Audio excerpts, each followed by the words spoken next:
or siya ang makakauwi ng 500 pesos. Hello, hi, good morning mga bading, mga bakla, mga kaalkab. So today, nagbabalik na po ako sa shooting challenge ko for 500 pesos.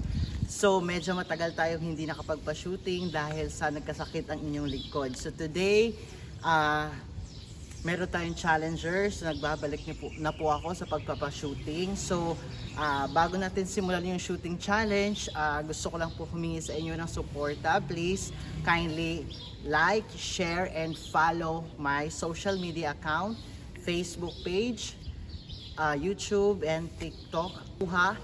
Or siya ang makakauwi ng 500 pesos. So, let's go! First ball, unang pukol, unang tira ng ating challenger, wala, kinapos. Pangalawang pukol kaya, papasok na kaya, wala pa rin, kapos ulit. So si Rainbow Hooper naman, si Bading naman, unang pukol namin to guys ha, so panoorin maigi, unang pukol, bam, pasok agad. So unang pukol, unang shot, first shot, pasok. So pangalawa, titignan natin kung papasok ba to. Alright, wala, so short, kapos ang tira ni Bading. So pangalawang pukol, wala pa rin, hindi pa rin pumasok. Pang-apat, okay, kapos pa rin ang tira ng ating challenger.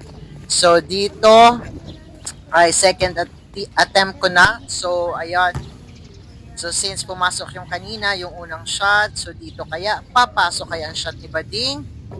Alright, perfect, pasok. Kaya dyan guys, no, naputol kasi nga wala akong videographer, so kailangan natin putulin and then proceed. So, pasok. Dyan na ako sa wing na ako.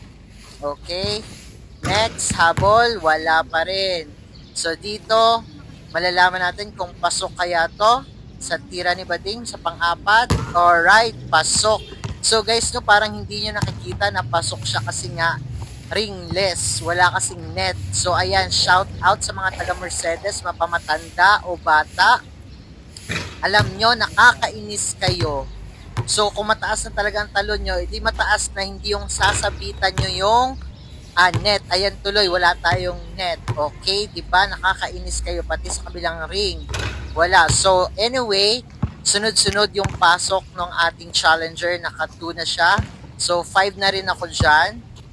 So dito as pasok yon, so 6. So susubukan natin kung pasok. Alright, pasok. Ang score natin mga bakla ay 6-3. So lamang si Rainbow Hooper. Okay, tingnan natin. Pasok ba? Pasok din. So 6-4 ang score natin. Ito, pasok, 7. So, hahabol si challenger. Tingnan natin, pasok. Wala. So, 4-7. Tingnan natin, pasok. Okay, ang score natin is 8-4. Wala. So, medyo nahirapan sa gitna.